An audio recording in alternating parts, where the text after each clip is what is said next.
Terima kasih Mang Cik Bicek masih bersama kami dalam program Tadabbur. Kita akan lanjut mendengarkan ceramah dari Ustadz Ki Agus Fadlillahi Akbar. Selamat menyaksikan. Itu yang pertama. Jadi kata Nabi SAW, ketika kau sholat, hadirkan seperti sholat yang terakhir.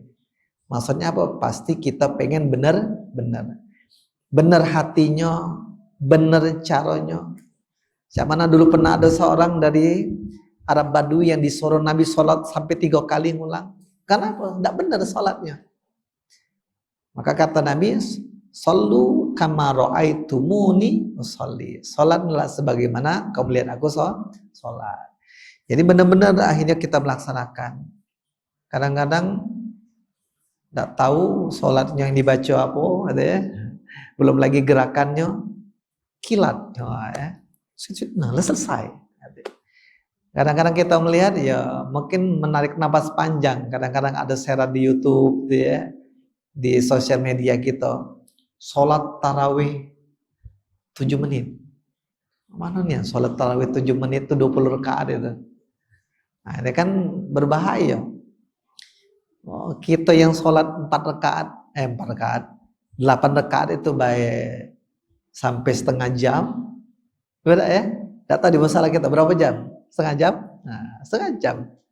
Ini 20 rakaat 7 menit. Nah, ini kan sholat apa-apa. Nah, ini kan memang harus diluruskan. Terus yang kedua, karena kita memang singkat, lagi udah malam ini kan, makin malam nih makin ngantuk. Yang kedua, apa kata Nabi tadi? Wala takallam bikalamin ta'taziru minhu ghadan. Janganlah pernah berkata-kata, janganlah pernah mengelontarkan omongan yang bakal kita minta maaf di kemudian hari. Maksudnya apa? Jaga omongan. Karena mulut kita ini kata pepatah lama tuh lidah tak bertulang. Ngomong sekali, kalau bagus bisa bawa kebaikan, kalau buruk bisa bawa keburukan. Dari omongan bisa menjadi malapetaka. Betul ya? Maka sampai ada satu yang sering kita dengar itu, dari fitnah di dalam ayat di Al-Quran, fitnah itu lebih kecil dari membunuh. Loh, kok bisa fitnah lebih kecil dari membunuh? Bunuh itu kan bahaya. Nak nusuk kan, nak nembak kan, apa? Cuma kok fitnah? Karena dengan fitnah bisa menghadirkan pembunuhan. Nah, jadi memang dengan lisan itu. Nah, sekarang kenyataannya coba zaman sekarang mudah nian wong berbuat salah kayak minta maaf, salah ngomong minta maaf. Ini jadi tren itu ya. Dikit-dikit pernyataan sikap, pernyataan klarifikasi, ngomong di sosial media minta maaf segala macam. Yang awalnya ngomongnya sebasingan baik. Nah, itu menunjukkan apa? Kita mesti berkaca akhirnya dengan keadaan sekarang. Membuat kita lebih berhati-hati dengan lisan ini, apa yang harus dikatakan. Jangan juga ketakutan ngomong, tapi juga jangan melampaui batas. Ibaratnya kata Nabi itu, seorang mukmin itu falyakul khairan aw yasmut. Ngomong yang bagus, ngomong yang benar, ngomong yang baik-baik. Kalau tidak bisa ngomong, diam. Nah, diam. Tapi kalau diam terus bahaya juga. Nah, jadi seimbang, enggak ya? Kalau pepatah Arab mengatakan diam itu adalah emas, kalau konteks zaman sekarang ini kita sempurnakan. Kalau diam itu emas, maka bicaranya berlian. Nah, kita rubah. Kalau diamnya emas, bicaranya berlian. Jadi kita bisa memilah. Oh, ketika tidak perlu ngomong, tidak usah. Tidak ya. Kalau memang harus ngomong, ngomong yang bagus. Cuma kadang-kadang masalahnya sekarang ini omongan itu tidak harus keluar dari lisan. Dari mana lagi?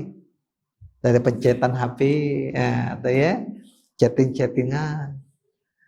Tapi kalau emak-emak nih, nah mana emak-emak? Biasanya punya bahasa lain juga.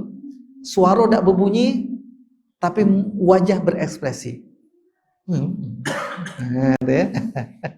Wajah berekspresi.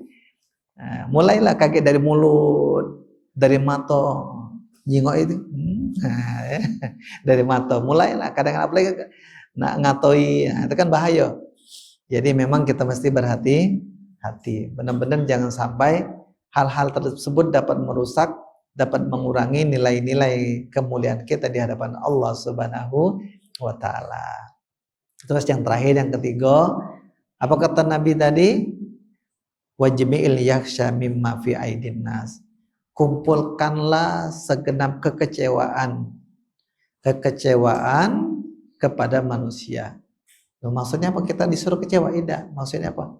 Maksudnya kita siap-siap kecewa. Jangan banyak berharap dengan manusia. Kalau berharap dengan manusia pasti kecewa. Berharapnya dengan siapa? Dengan Allah saja. Nah iyalah, cobalah, pasti pernah pengalaman berharap dengan manusia pasti kecewa. Tapi pertanyaannya, apakah kita tidak boleh berharap? Bukan berharap sepenuhnya, tapi kita boleh mengharapkan. Misalnya tadi, ya kami datang ini berharap dikasih minum, nah dikasih itu kan, berharap kan, berharap habis ini selesai minumnya bisa diminum, kan berharap. Tapi yang dimaksudkan adalah bukan seluruh itu sepenuhnya kita akhirnya merasakan ini adalah urung segala sesuatu kalau dekati manusia ini. Jadi memang jangan sampai kita menjadikan segala sesuatunya digantungkan sepenuhnya kepada manusia. Kenapa? Ya pasti kecewa. Manusia itu tak sempurna. Apalagi kebaikan. Ketika kita berbuat baik, jangan pernah berharap balasan. Berharap balasan. Nolong, belum tentu yang ditolong tadi juga nolong juga, betul tak Pak? Belum tentu. Bisa jadi malahan yang nolong malah yang nyakiti kita. Tapi karena kita tidak berharap tadi, ya sudah, tenang-tenang baik. Maka ketika kita membantu, menolong, apapun juga bentuknya, kita jangan pernah berharap balasan. Karena kalau kita berharap balasan itu akan menyusahkan kita sendiri. Cuma ada mungkin yang mesti diluruskan, tapi walau alam, di beberapa daerah tertentu ada yang sistemnya tuh kebaikan berbalas kebaikan. Contohnya tuh dalam sebuah hajatan. Tidak tahu di sini ada yang mempraktekkan hajatan. Dia jadi seperti hutang piutang jadi ya. Hajatan ngasih amplop 500.000. Dicatat. Oh, Pak Toyib amplopnya 500. Itu dicatat. Agak Pak Toyib buat acara 500 juga. Ada satu daerah itu seperti itu. Dan itu tampaknya kurang baik. Kenapa? Kita menjadi terhutang. Makanya kalau kita lihat ketika hajatan itu dibuat, ini mesti kita luruskan juga istilah angpau, amplop itu kan adalah hadiah. Jadi ketika kita buat hajatan jangan pernah berharap pemberiannya. Makanya orang tua kita dulu kalau buat hajatan itu apa namanya? Acara sedekahan. Karena memang sedang bersedekah, kita sedang bersedekah, namun sedang bersedekah jangan pernah berharap.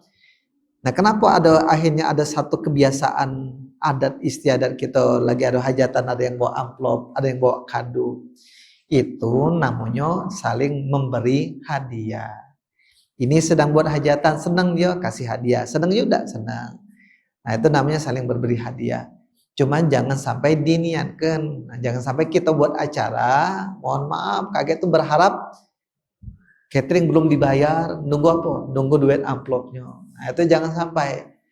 Itu akan merusak dari nilai acara kita, keberkahan acara itu. Karena acara itu adalah kita sedang bersedekah. Kalaupun dapat amplopnya, alhamdulillah. Itu jangan sampai diniatkan. Kenapa? Bisa mengurangi bahkan merusak nilai-nilai keberkahan pada acara kita.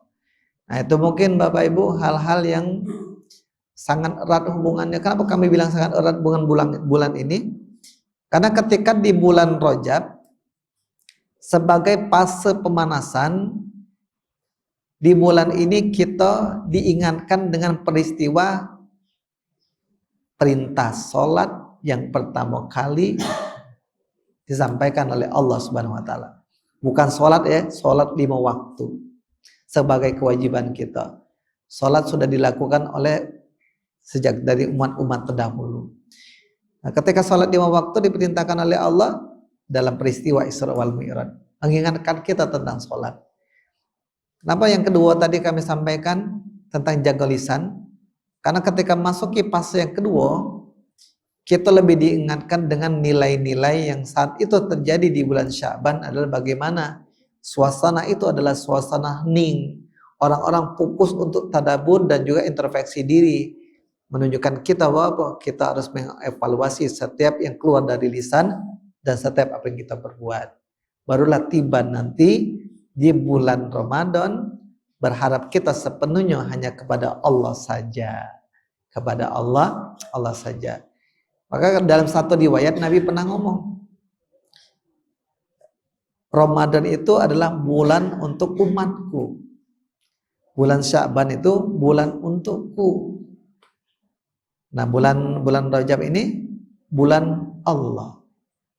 Rajab bulan Allah, Sya'ban bulanku, dan Ramadan bulan umatku.